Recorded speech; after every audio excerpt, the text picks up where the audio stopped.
සුබ දවසක් සියලුම දෙනාට. අදත් ගුරු විභාගයට එන ප්‍රශ්න කිහිපයක් තමයි අරගෙන ආවේ.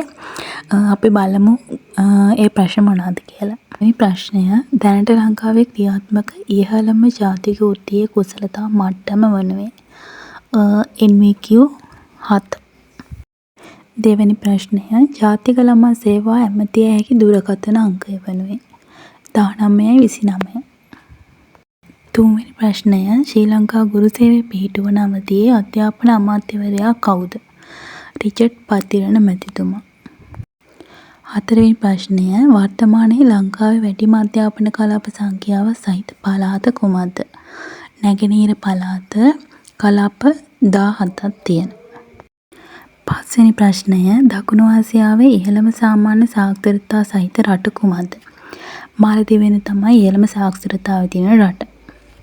6 වෙනි ප්‍රශ්නය 13 වසරක සහතික අධ්‍යාපන වැඩසටහන පාසල් පද්ධතිය සඳහා හඳුන්වා දෙන ලද වර්ෂය කුමක්ද? 2017 තමයි හඳුන්වා දුන්නේ. 7 වෙනි ප්‍රශ්නය පාසලක පාසල් සංවර්ධන සමිති රැස්වීම සාමාන්‍ය ලෙස පැවැත්වීම සිදු කළ යුත්තේ. සාමාන්‍යයෙන් මාර්තු 31ට ප්‍රථම තමයි කරන්න ඕන. 8 වෙනි ප්‍රශ්නේ ලංකාවේ පාසල් පද්ධතිය තුළ වැඩිම සිසුන් ප්‍රතිශතයක් ඉගෙනුම ලබන්නේ 1AB පාසල් වල. 9 වෙනි ප්‍රශ්නය පුද්ගලයෙකු තම ජීවිත කාලය මුළුල්ලේම අධ්‍යාපනය ලැබීම හඳුන්වන්නේ යාවජීව අධ්‍යාපනය කියලා.